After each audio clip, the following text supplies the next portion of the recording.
In 1939, a movie was heralded for its use of technicolor, fantasy storytelling, musical score, and unusual characters.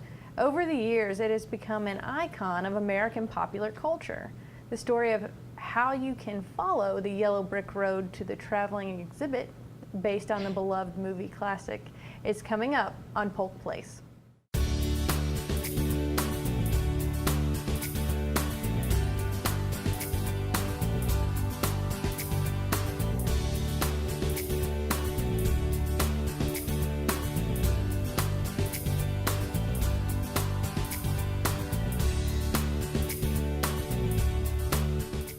Welcome to Polk Place. I'm your host, Lauren Lingell. In studio with me, we have Sue Schulander, the Education and Operations Director at Explorations 5 Children's Museum. And we also have Nikki McAlpin. She's a PR and Marketing Director for Explorations 5. Ladies, welcome. Thank you so much for joining me. I'm sorry I'm fumbling over my words. It must be all of this equipment you've brought that has me a little nervous. Don't let it scare you. It'll be lots of fun. So there are some really exciting things going on at the museum. This unexpected exhibit with, it's coming from Miami? The Miami Children's Museum. Okay, well tell me a little bit about it. Well, as you mentioned, it is from the movie that originally aired back on August 12th in 1939. It's celebrating its 77th season on air, coming on television every year. And so this traveling exhibit was created by the Miami Children's Museum in conjunction with the Warner Brothers Consumer Products. And it originally was installed in the Miami Children's Museum back in 2010. And since then, it's been traveling the country. It's been to Boston and New York and some other places. And it was unexpected. We were not intending to have a fall exhibit this year, but it landed in our laps and we could not pass it up. So The Wizard of Oz has always been this mystical film that really allowed us to expand on all of the fun things and the scary things, and in a sort of a safe way as a child. And so this exhibit, what are some of the features of it that are gonna kind of elaborate on the Well, as story? you said, it has to have the yellow brick road. Definitely. There is a yellow brick road. There's a rainbow. I believe the rainbow is a catenary arch. I'm not sure if you're familiar with that. Yep. You can actually build that rainbow. The catenary arch is the same as the St. Louis arch, and we have a small one in the museum, but this one is probably taller than kids if they put it together. They'll need help from mom and dad or somebody to put it together. But there are lots of elements where they've taken the elements of the story and they're not so scary. They've made it into fun activities that kids and parents can do together. I believe in order to get to the castle, part of it is you have to pass the spider web, which means you have to climb this webbing in order to be able to get past there. So they've taken those elements of the story to make them a little bit challenging for kids, to help them learn and use their skills, but in a non-scary way, making it fun for kids. It sounds very exciting. It sounds like this is something I want to be a part of, and I am obviously not a child. But even if you're not a child, you can come if you're accompanied by a child. So when are we receiving this exhibit? When will it be set up and ready to be viewed? The premiere date is going to be October 11th. Okay. And then we'll have a grand opening on Sunday, October 16th. That time is yet to be determined, but we'll have a big grand opening then, and then it will be at the museum through January 8th of 2017. So it will be there for Thanksgiving break and Christmas break, so everybody have an opportunity to come. And we're open Monday through Saturday, so people can come after school, they can come on Saturday. We'll have some other events and things along with that. We'll have some character breakfasts where you can have your photo taken with the characters that are there. We're going to have a ruby slipper workshop where you can bring your shoes and we will help you turn them into ruby slippers so that you can always find your way home. My goodness, I'm telling you, where do I sign up for this right now? Because we're talking about shoes, we're talking about bedazzling stuff, so I am very on board with this. Good. I think everybody will be. I think it'll be lots of fun. I've got to Yeah. find some children to bring because I can't just show up, just me, because then you'll. Because we won't let you in. You will not let- Who is this? Must be accompanied by a child. Absolutely. And what is the? Is it just the entry fee into the museum, or does this exhibit carry a special fee? It'll be part of your entry into the museum. Okay. And then beyond that, which is $9 per person. Okay. And then beyond that, we have several areas of discounts and stuff like that that'll be available as well. And we also have family memberships. So if a Yes. family wants to purchase a membership and come back again and again and again, even if it's just during that venue for Wizard of Oz, their membership is good for 1 year from day to purchase. So that means they Does- can come back anytime they want. Does that vary with number of children, or is it just a standard fee for families? We have several different levels of membership. We have a one-on-one, which is 1 adult and 1 child. We have a family, which is 2 adults in the same household and up to 5 children, which could also be a grandparent, which could be grandparents and up to 5 of their grandchildren, so they could bring them. So as we said, this exhibit will be fun for children of all ages. So, Absolutely. you know, we sometimes say 1 to 101. You just have to have the chronologically younger ones in order to be able to get in. They're like the pass. What's the password? He's 5. That's true. Perfect. So what have you got here? Well, first of all, we need to talk about the story. Yes, At the let's talk about the beginning of The story. I'm Wizard sorry. of Oz, what happens? Do you remember? Yeah, there's a storm, and That storm brings one of the worst types of weather that you could possibly have. it's a tornado, It's right? a tornado. Okay. So what I brought today is a tornado tube, and we'll probably do this activity at one of our, probably at our grand opening, we'll have this available. And the tornado tube is made out of simple things, empty 2-liter soda bottles, and a connector, which this is a connector called a tornado tube, which we have at the museum, and it connects the 2 bottles together.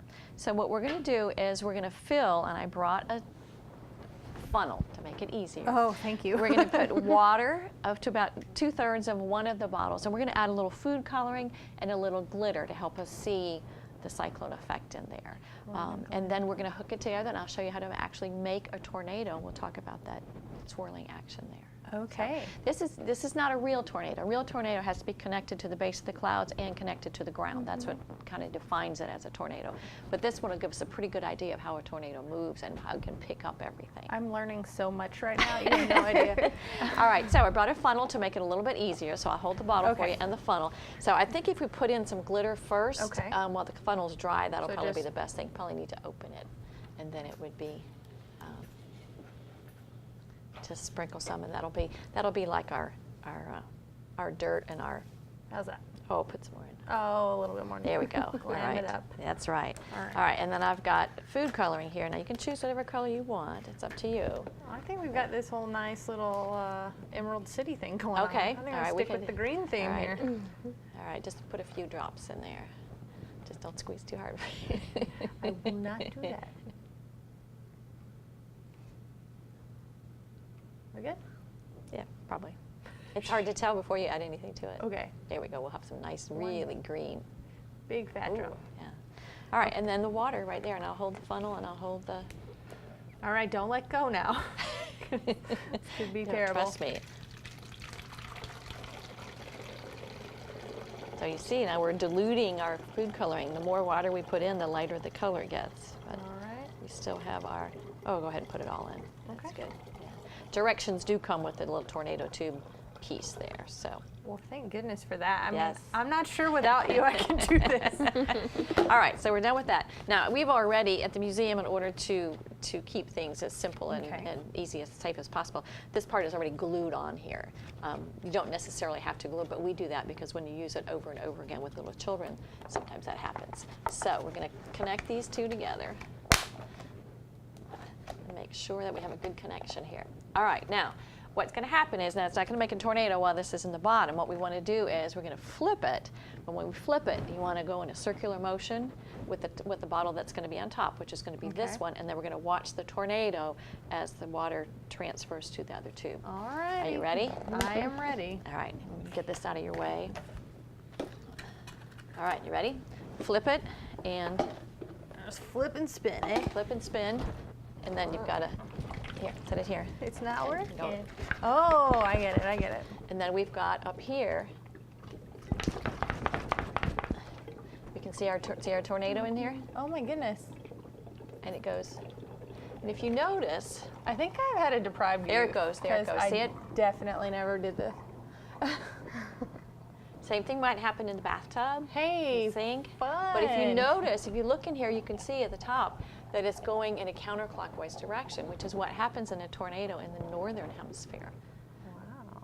So some of the times the glitter goes down, some of it gets stuck right there. And you can do this over and over and over again. You just flip it over and turn it again, and away it goes. That is super exciting. I wish I had like little kids at home so I could be like, we're doing this tonight. Well, and as a spoiler alert, part of one of the components of the exhibit is like the 6-foot vortex cylinder, where you're going to be able to create your own tornado, and it really goes into what the disorienting and the destructive nature of tornadoes can really be. So kids will get a chance to learn and understand that a little bit better. It's very, I really enjoyed the way that you explained it. I'm serious. Like, it was very, very well done. I love learning things, but I can only imagine to a child that must be like the coolest thing to learn from someone. So. Well, this is a safe way to learn about it too. Yeah. Tornadoes can happen anywhere. I mean, there are certain areas of the country that are more prone to tornadoes than others. Kansas, like Dorothy. Yes. But they do happen in Florida, and I've seen them not so much over land. I've seen water spouts, which are the same sort of thing. It's just when the clouds are over the water, over the Gulf, over the ocean. But it has to have that connection between the base of the clouds and the ground or the water to be able to do that. And then around the bottom of that, now we don't see it in here, but around the bottom of a real tornado, then there's like a cloud of. Reminds me of Pigpen and Peanuts is the only thing I can have. That cloud of dirt kind of followed him, but around the base of the tornado, there's all of that flying up around the base of it, besides the actual funnel that's moving across the ground. One of the things that I don't really take into consideration, because I grew up with The Wizard of Oz, but there's a whole generation that hasn't even experienced this story, this really great story, the way that they're going to get the opportunity to. And all the elements of the story, the courage and the heart and all of those things, and finding that everybody has those things within them to start with, and being able to understand that. So it'll be a fun exhibit for us. It's always fun for us to have something new and different, because then we've come up with new art activities, new science activities, things that will go along with that. So it's always fun for the creative part of the staff to be able to have a new challenge and new events that we can plan. Now, this is a huge exhibit, and before we were talking, this is coming in 2 huge trucks, right? 2 semi-trailers. Okay. If you can think about how long, we had Curious George back in the spring. Curious George came in 1 semi-trailer. And that took up most of the first floor of the museum and part of the second, and this one is coming in 2 semi-trailers. So it should be an interesting challenge to our exhibit director, Eddie Keisler, in order to figure out where and how those pieces are going to fit into the museum. Fantastic. And thank goodness there are some of your, I guess more of your long-standing exhibits or components to the museum that they're going to be sent out for a while. They will, but some of them will be removed from the floor to make room for this one. Some of them will be refurbished and then come back afterwards. So it works out all the way around. That's just, my mind is blown. I'm really excited. This So is You have to come and do a live show. Yes. Oh, if I can work that out, it's on. Well, thank you both so much for being here, and I am so glad that I got to experience a green tornado with you all. It was a wonderful learning experience, and I can't wait to get out to the Wizard of Oz exhibit. I'll follow the Yellow Brick Road. There you go. We're getting kind of excited too. Yeah, definitely. So thank you guys for being here. Thanks for having us. Explorations 5 Children's Museum hosts the first ever licensed traveling exhibit based on the beloved movie classic. The Wizard of Oz educational exhibit was created by the Miami Children's Museum and licensed by Warner Brothers Consumer Products. It's an interactive fantasy adventure that takes children and families over the rainbow to experience the magic of the film. Gale Farm, Munchkin Land, the Crossroads, the Witch's Castle, and the Emerald City can all be explored. They will have many programs and workshops surrounding this exhibit while it's open. It is premiering October 11th with a grand opening on October 16th. The exhibit will run through January 8th, 2017, and they invite you to join in their 25th anniversary celebration of hands-on, fun-filled adventures and learning since first opening their doors in 1991. Explorations 5 is located at 109 North Kentucky Avenue in downtown Lakeland, and admission is $9 per person.